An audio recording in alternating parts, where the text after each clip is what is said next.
সেই ভ্যারাইটি স্টোরের মুসলমান জিগাইবের নাম কি কয় হ্যান্টিশিয়া জন্টু মন্টু রেন্টু সেন্টু অভাব নেই, নামটাও ইসলামিক নেই। কাম কি? কাম তো বাকি। বিয়ে বাড়িতে ইসলাম নাই, বিয়ের মধ্যে কোনো কাজ শুধু এই কবুল ইজাব কবুল ছাড়া ইসলামের কিচ্ছু বাকি রাখি নাই আমরা। এলাকার ইমাম সাহেব হুজুর গিয়া যদি বলে এই বক্সটা বন্ধ করো, কই ইমাম সাহেব আপনি মসজিদে থাকেন, মসজিদে আপনার বয়ান ভাল লাগে, কিন্তু আপনি আমরা বাড়ির বিয়াতে বলে কি বলে না? এই ইসলাম দিয়া দিন প্রতিষ্ঠিত হবে না, এই মেন্টালিটি দিয়া দিন প্রতিষ্ঠিত হবে না। কেন বারবার এক জালেম যায় আর এক জালেম আমাদের সামনে হাজির হয়? কাহিনী কি? একটার পর একটা জুলুম। এই যে বলছি না যে আমরা আন্দোলন করি, ইসলামপন্থীরা মারা যায় আন্দোলন করে, এদেশের মাদ্রাসা ছাত্ররা জীবন দেয়, স্কুলের যে ছাত্রগুলো জীবন দিছে এটিও তো মুসলমানই কি কন? ইসলামপন্থীদের শহীদের শাহাদাতের নাজরানার মাধ্যমে দেশে হাসিনা মুক্ত হয়েছে, জালেম মুক্ত হয়েছে, কিন্তু দিন শেষে এই ইসলামপন্থীদের বিরুদ্ধে যারা অবস্থান নিয়েছে শাহবাগী মুস্তফা সরওয়ার ফারুকী এরা হয়ে যায় উপদেষ্টা। তাইলে কি হইল? ওই যে ওই চরিত্র ফাইদা রাকিবু ফিল ফুলক দাউল্লাহ মুখলিসিনা লাহুদ্দিন, সব সুর বাটপার সবগুলো একেবারে হুজুরার পক্ষে এসে বসছি। আন্দোলনটা যখন চাঙ্গা হয়ে গেছে গা, সবগুলো হুজুররা একটু নামেন, ছাত্ররা একটু নামেন, ছাত্ররা জীবন দিল। এদেশে এই হাসিনার সরকারের সবচাইতে বেশি জুলুমের শিকার হলো আলেম ওলামারা। যেই পরিমাণে জুলুম আলেমদের উপরে করছে, এদেশের সর্বজন শ্রদ্ধেয় আলেমদেরকে কারাগার থেকে হত্যা করে বের করেছে, এদেশের সর্বজন শ্রদ্ধেয় আলেমদেরকে দাড়ি দইরা টানা হিচড়া করেছে, জেলে নিয়া রিমান্ডে নিয়া ফাঁসিতে নিয়া পর্যন্ত ঝুলাইছে। অথচ ওই যে আল্লাহ কইছে ফাইদা রাকিবু ফিল ফুলক দাউল্লাহ মুখলিসিন লাহুদ্দিন, যখন এরা বিপদে পড়ছিল আপনারা দেখছেন কিনা? রাস্তায় রাস্তায় আমরা শহীদ হব, ফেসবুকে পোস্ট দিয়া জালেমের বিরুদ্ধে শহীদ হয়ে যাব, শব্দগুলো কত সুন্দর না? ইসলামিক শব্দ, শহীদ, এই ধরনের শব্দ ইউজ করছে। এখন কি এই নেতাদের মুখ থেকে এখন শুনবেন বিভিন্ন দলের, আমরা মৌলবাদী চাই না। ভাষায় পিটানি দরকার না তোর মৌলবাদী? এই বয়ান কোত্থেকে শিখছে? আগে ভারত শিখাইছে, এখন আমেরিকা শিখায়। আমরা স্বাধীন হইতে পারি নাই কিন্তু, মানে আমার কথা মনে হয় বুঝতেছেন না, না বুঝাইতে পারতেছি না। আমরা কিন্তু স্বাধীন হইতে পারি নাই, মানে আগে গোলামি চলতো পাকিস্তানের 71-এ, সেটা বাদ। এরপরে শুরু হয়েছে 71 পর থেকে একেবারে 2024 পর্যন্ত গোলামি চলছে ভারতের। কোন জায়গা? এখন শুরু হয়ে গেছে আবার আমেরিকা ইউরোপে। তা আমরা কবে মুক্ত হমু, কবে স্বাধীন হমু? স্বাধীনতা কোনটারে কয়? আমার দেশ, আমার রবের হুকুম, আমার রবের জমিন, সবকিছু চলবে রবের কথায়। ইসলাম বিরোধী কোনো তৎপরতা হতে পারবে না। আমরা আমাদের জিনিসগুলো আমরা ঠিক করব, কোনো আমেরিকার প্রেসক্রিপশন, ভারতের প্রেসক্রিপশন এদেশে চলবে না। এইটা না স্বাধীনতা, এটার নাম কি? স্বাধীনতা। আর আপনার মতামত যদি অন্য বিদেশি রাষ্ট্রের চাপায়া দেওয়া প্রেসক্রিপশনে হয়, আপনার দেশের পররাষ্ট্রনীতি কি হবে, স্বরাষ্ট্রনীতি কি হবে, আপনার দেশ কিভাবে চলবে, উপদেষ্টা কমিটিতে কারা আসবে, এগুলো যদি বিদেশি প্রেসক্রিপশনে হয়, তাইলে আর আপনি স্বাধীন হইলেন কোথায়? তাইলে এই মীর মুগ্ধ সাইদ, এত শত শত হাফেজ আলেম, স্কুল কলেজের ভার্সিটির ছাত্র জীবন দিয়া এই আমেরিকার সমকামী এজেন্ডা বাস্তবায়ন করবার লেগে দিছে। হ্যাঁ, আমেরিকানরা এখন মানবাধিকার কার্যালয় খুলতে চায়। মানবাধিকার কার্যালয় আমেরিকার বা জাতিসংঘের যে কয়টা রাষ্ট্রে আছে, ইথিওপিয়া, চাদ, উগান্ডা, নাইজার, এই সমস্ত রাষ্ট্রগুলোতে যেগুলো যুদ্ধ বিধ্বস্ত, এই সমস্ত রাষ্ট্রগুলোতে গিয়া জাতিসংঘ সহায়তার নামে সমকামিতাকে প্রচার করে। আর এখন বাংলাদেশেও এই মানবাধিকার কার্যালয় খুলতে চায়। তাহলে কি বোঝা যায় আমাদের মান তাদের চোখে বাড়ছে না কমছে? চাঁদ, নাইজার, আফ্রিকা, ওই সমস্ত রাষ্ট্রগুলোতে মানবাধিকার কার্যালয় আছে। এখন আমাদের এখানেও মানবাধিকার কার্যালয় চলতেছে, খুলতে চায়। আমরা বিরোধিতা করেছি। এখন কি করছে? আমরা যখন হুজুররা দলাদলিতে ব্যস্ত, অমুক অমুক, এইটা হানাফি, অমুক সালাফি, অমুক আহলে হাদিস, অমুক এতাতি, অমুক সাদিয়ানি, অমুক কাদিয়ানি, এইভাবে যখন ব্যস্ত, যদিও কাদিয়ানিরা তো কনফার্ম এরা কাফের, মুরতাদ, জিন্দিক, বাকি আমরা নিজেরা যে দলাদলিটা আমরা একে অপরের সাথে করতেছি, এতে করে লাভ হেদেরই। এগুলো নাস্তিকদের, এগুলো ষড়যন্ত্র, এগুলো গোয়েন্দা ষড়যন্ত্র, এগুলো অনেকে জানবেই না। হুজুরদেরকে ভিন্ন খাতে ব্যস্ত রাইখা উপদেষ্টা হবে নাস্তিক প্রেমী শাহবাগীরা। এতে করে কি হবে, 4 দিন পরে এরাই আলেমদের বিরুদ্ধে। আমি অবাক হব না, আমি আগে ভাগে বলতেছি, আল্লাহ মাফ করুক, আমারে আগে ভাগে জেলেও নেয়, তো আমি আগে ভাগে বলতেছি, ছোট মানুষ দেখেন, এই সরকারও আল্লাহ না করুক আবার আলেমদের বিরুদ্ধে অবস্থান নিতে পারে। কারণ কি, যদি এরা আমেরিকান এজেন্ডা বাস্তবায়ন করতে গু ধরে রাখে, মানে একবার কঠিন অবস্থায় থাকতে চায়, তাহলে আলেমদেরকে বাধ্য হয়ে নামতে হবে। আর বাধ্য হয়ে নামতে হইলে কি হবে, একটা অবস্থান, আবার সমস্যা তৈরি হবে। আর এরা আবারও চিন্তা করবে, আগে ভারতের কথায় শেখ হাসিনা হুজুরদেরকে ধরছে, এরাও চিন্তা করবে, যদি এখন আর এই সামসামির কাম নাই, আমরা আমাদের অধিকার আদায় করতে শিখছি আলহামদুলিল্লাহ। এই উম্মার যুবকেরাও বুঝছে, এখন আর জালেমরা জুলুম করে পার পাবে না। কিন্তু অবস্থাটা তো খারাপ হবে, দেশের অবস্থাটা। আপনি কি কল্পনা করতে পারেন, এত কিছুর পরেও এই মুস্তফা সরোয়ার ফারুকীকে এখনো বাদ দেওয়া হয় নাই। এই প্রোপাগান্ডা নিউজ, ভুয়া গুজব নিউজ ছড়ায় গেছে, কিন্তু বাদ দেয় নাই।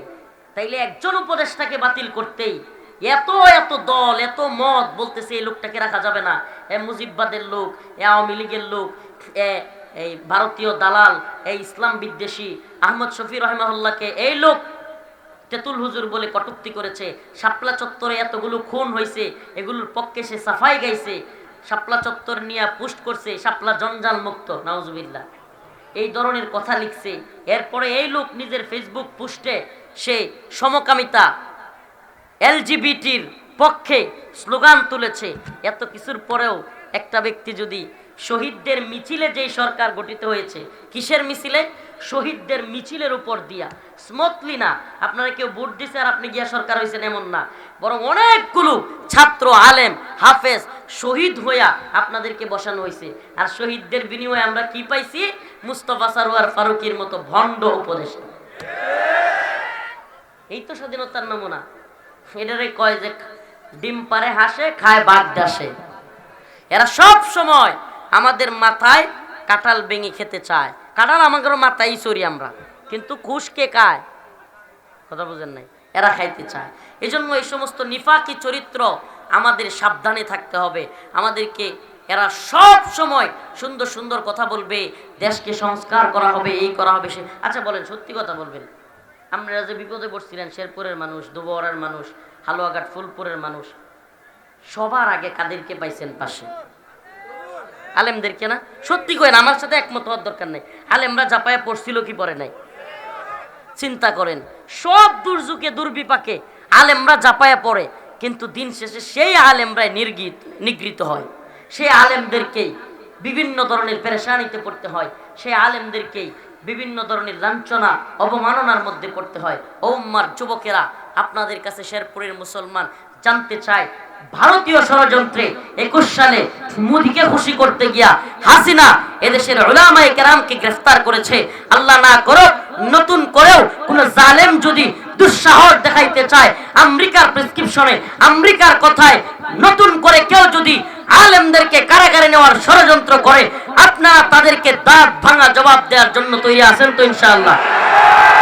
আছেন তো ইনশাআল্লাহ? বাংলার জমিনে আমরা কোরআনী শাসন দেখতে চাই। কি শাসন? সারা জীবন এইটার থেকে হেডাইবো, এটার থেকে হেডাইবো, একটার পর একটা বদলাইবো, শান্তি, মুক্তি, কামিয়াবি আসবে না, লিখে রাখেন। চ্যালেঞ্জ করলাম, আসবে না। যদি শান্তি, মুক্তি, কামিয়াবি পেতে চাও, তাহলে কোরআনের পথে আসতে হবে। কোন পথে? কোন পথে? সমাধান চাও যদি জীবনে মরণে, ফিরে যাও, খুঁজে নাও, চোখ রাখো কোরআনে। সমাধান, সমাধান চাও যদি জীবনে মরণে, খুঁজে নাও, ফিরে যাও, চোখ রাখো কোরআনে।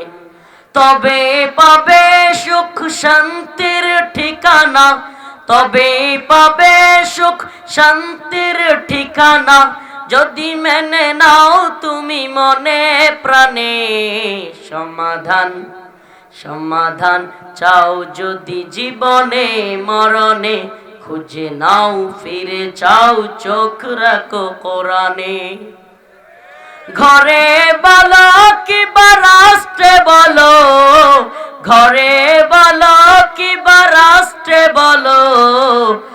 অশান্তি দূর করে শান্তি আনে।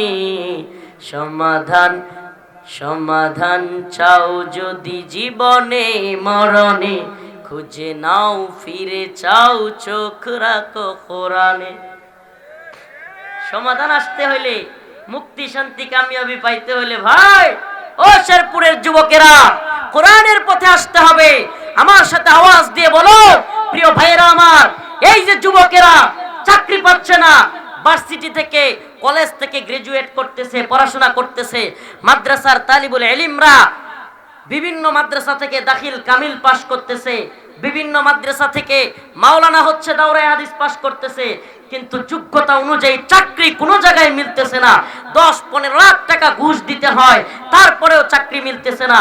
ঘুষের এক অভয়ারণ্য তৈরি হয়েছে। আমি তো বলি এই সবের পিছনে একটাই কারণ, ইসলামী শরিয়া না থাকা। প্রিয় যুবক ভাই, প্রিয় দায়ী, প্রিয় ইমাম, প্রিয় খতিব, প্রত্যেকের মাথায় আসুন না এই কথাটাকে ঢুকাই, এই কথাটাকে ছড়ায় দেই। এটা শুধু রফিকুল ইসলাম মাদানির বক্তব্য নয়, প্রত্যেকের বক্তব্য হওয়া উচিত। এই জমিন আল্লাহর, বিধান হবে আল্লাহ। আল্লাহর বিধান হলে কোনো ব্যক্তি ঘুষ খাওয়ার দুঃসাহস করতে পারবে না। কি অবস্থা যুবকের, 25 বছর হয়ে গেছে এখনো বিয়ে করতে পারে না, তার মনের মধ্যে পেরেশানি, হতাশা, চাকরি নাই, কবে বিয়ে করব, চাকরিটাও হচ্ছে না, এলাকায় মানুষ বেকার বলে কোটা দেয়, মনের মধ্যে কষ্টে ছেলেটা সিগারেট খায়, এমন হচ্ছে এক পর্যায়ে অনেক ছেলে, অনেক যুবক আত্মহত্যা পর্যন্ত করে। এই যুবকের দায়ভার কার? এই যুবককে বেকার বলার আগে আমাদের গার্ডিয়ানদের লজ্জা হওয়া উচিত, এই সমাজের, এই রাষ্ট্রের, এই সিস্টেমের লজ্জা হওয়া উচিত। তাইলে কেন এই যুবকদের চাকরি হচ্ছে না? হতাশায় নিমজ্জিত যুব সমাজ কেন? কারণ হলো ইসলামী শরিয়া নাই। কথা বলেন না কেন? ইসলামী শরিয়া নাই। আজকে রাস্তায় আমরা বের হই, 2টা-3টার সময় দেখি ফুটপাতে মা পড়ে আছে, তার ছোট্ট বাচ্চাটাকে নিয়ে একবার খেতা টান দেয়, একবার বাচ্চাটারে ঘুরে, আরেকবার তার কাপড় দিয়ে নিজেকে ঘুরতে চায়, ঠান্ডার মধ্যে ছটফট করতেছে। রাস্তার দাঁড়ে দাঁড়ে কিনারে ল্যাম্পপোস্টের নিচে পড়ে আছে মানুষ। কেন এই অবস্থা? কেন এরা ওরা অনাহারে পড়ে আছে? কেন এরা এত কষ্টের মধ্যে? কম্বল নাই, কাপড় নাই। একটাই কারণ, ইসলামী শরিয়া নাই। ইসলামী শরিয়া থাকলে এই ধরনের ভণ্ডামি হইতে পারত না। কেন? এই রাস্তাঘাটের দুরবস্থা, রাস্তাঘাটের ইট, সিমেন্ট, রড খাইয়া নেতারা শেষ করে দেয়, রডের বদলে দিয়া দেয় বাঁশ। তারপরে নিজের বাড়িতে বড় বড় আলিশান বাড়ি করে বউরে চেইন কিনে দেয়। এই নেতারা 1 কোটি টাকার বাজেট, মন্ত্রী মাইরা দেয় 50 লাখ, এমপি মাইরা দেয় আরো 25 লাখ, 13 লাখ খায়লায় উপজেলা চেয়ারম্যান, ইউনিয়ন চেয়ারম্যানে কয় আমি একটু ছাড়া দিয়ে দিই। এই অবস্থা চলছে কি চলে নাই? এই অবস্থার জন্য একটাই দায়, এটা হলো ইসলামী শরিয়া নাই। বুঝেন আমার কথা? মাথায় ঢুকতেছে? বুঝাইতে পারতেছি? একটা কনসেপ্ট মাথায় ঢুকান, আজকের আলোচনা সফল হয়ে যাবে। আমাদের ইসলামী শরিয়া লাগবে, কোরআন সুন্নাহ লাগবে। ও ভাই, মুফতি, বক্তা, শাইখুল হাদিস, কলামিস্ট, বুদ্ধিজীবী, আর্মি, এরপরে সকল দল মিলা আমরা চাইছি, ছাত্র জনতা, শিক্ষক সবাই মিলে আমরা চাইছি, আমরা কল্পনাও করতে পারি নাই আল্লাহ পাক হাসিনারে এইভাবে বিদায় করব। কল্পনা করছিলাম? করছে কি করে নাই? সবাই মিলে চাইলে আল্লাহ কয় ইন্নাল্লাহা লা ইউগাইয়িরু মা বিকাউমিন হাত্তা ইউগাইয়িরু মা বিআনফুসিহিম। ততক্ষণ আমি কোনো জাতিকে পরিবর্তন করি না, আল্লাহ করেন না, যতক্ষণ না সে জাতি নিজেদের পরিবর্তন চায়, নিজেরা চেষ্টা করে। আমরা পরিবর্তন চেয়েছি, চেষ্টা করেছি, আল্লাহ পাক দিয়েছেন। ঠিক কি ঠিক না? অতএব আমরা যদি কোরআন সুন্নাহের জন্য চেষ্টা করি, কোরআন সুন্নাহ আমরা পাবো কি পাবো না? পাবো কি পাবো না? সমাজের প্রত্যেককে বুঝান, প্রত্যেক ইমাম সাহেব হুজুর মুসল্লিদেরকে বুঝান, খতিব সাহেব আপনার মসজিদের মুসল্লিদেরকে বুঝান, ও ছাত্র ভাই বন্ধুকে বুঝাও, শিক্ষক সহপাঠীদেরকে বুঝান, আপনার ছাত্রদেরকে বুঝান। আসুন না আমরা একটা কোরআনের সমাজ, কোরআনের রাষ্ট্র তৈরি করি। কি হবে? কোরআনের রাষ্ট্র তৈরি হলে 3 বছর, মাত্র 3 বছর। আফগানিস্তানের দিকে তাকায় দেখেন, একটু তাকায় দেখেন, 3 বছরে গোটা পৃথিবীর, মোবাইলে পারলে এখন নেটে সার্চ দেন, গোটা পৃথিবীতে সবচাইতে পাওয়ারফুল মুদ্রার নাম হলো আফগানি মুদ্রা। সুবহানাল্লাহ কয় না? কয় বছরে? এটা আমাদের বক্তব্য না, এটা একেবারে অর্থনীতির যে প্রধান কি কয় এটা রে আমেরিকায়, ওই অর্থনীতির প্রধান, ওখান থেকে ঘোষণা দেওয়া হয়েছে বর্তমানে সবচাইতে দ্রুত উন্নতিশীল পাওয়ারফুল মুদ্রার নাম হলো আফগানি মুদ্রা। কয় বছর লাগছে? আরাম করে কত চেতনা গিলাইলো 50 বছরে। অমুক চেতনা, তমুক চেতনা, মুক্তিযুদ্ধের চেতনা, চেতনার ট্যাবলেট খাওয়াইছে না? এই চেতনার ট্যাবলেট 50 বছর খাওয়াইয়া এখন আমাদের দেশের টাকা পয়সা অর্থনীতি সব ফুকলা করে লাইছে। কি করছে? ফুকলা, নাই কিছু নাই, টাকা পয়সা সব চুরি চিন্তায় বাটপারি কইরা আর খালি চেতনার ট্যাবলেট গিলাইছে। কিসের ট্যাবলেট? এই চেতনা। এই চেতনার ট্যাবলেট গিলাইতে গিলাইতে কয়েকদিন আগে পত্রিকায় দেখলাম 4,500 কোটি, এই 1 কোটি 2 কোটি না, 100 কোটি 200 কোটি না, 4,500 কোটি টাকা খরচ করছে খালি বাপের মূর্তি আর ভাস্কর্য বানাইতে। চিন্তা করা যায়? এই লো চেতনার ট্যাবলেট। মানুষ মরে ফুটপাতে না খায়া, আর চেতনার ট্যাবলেটওয়ালারা 100 বর্ষ পূর্তি উপলক্ষে মুজিবের শত শত কোটি টাকা খরচ করছে খালি মুজিবের 100 বর্ষ পূর্তিতে ফটকা ফুটায়া। এই তো চেতনার ট্যাবলেট। আফগান মোল্লারা চেতনার ট্যাবলেট বেচে না, এরা ঘর থেকে অফিসে যায় হাইটা, পায়ে হাইটা, মন্ত্রী ঘর থেকে পায়ে হাইটা অফিসে যায়, ছোট সাইকেল দিয়া যায়, রিক্সা দিয়া যায়। সুবহানাল্লাহ, সুবহানাল্লাহ কয় না? এ যুগেও হযরত ওমরের মতো রাতের অন্ধকারে মানুষের বাড়িতে বাড়িতে গিয়া খবর নেওয়া লোক দেখতে চাও? আফগানের দিকে তাকাও। চেতনার ব্যবসা বন্ধ, এবার কোরআনের ব্যবসা চালু হোক। এই চেতনা ব্যবসা বন্ধ হোক, কোরআনী ব্যবসা চালু হোক। আসুন আমরা কোরআনের আওয়াজকে সব জায়গায় ছড়াইয়া দেই, এই নিফাক মুক্ত প্রকৃত ঈমানী চরিত্রওয়ালা জিন্দেগি গঠন করি। রাজি আছেন ইনশাআল্লাহ? রাজি আছেন ইনশাআল্লাহ? এই কোরআনের সাথে থাকলে কোরআনের মাদ্রাসাটার পাশে থাকতে হবে না? মাদ্রাসাওয়ালারা নতুন প্রতিষ্ঠান বাহরুল উলুম আরবি গ্রামার মাদ্রাসা ইসলামী গবেষণা কেন্দ্র, এই কোরআনের গবেষণা কেন্দ্রে আপনাদের কাছে আজকে এই প্রতিষ্ঠানের কাজ চলতেছে।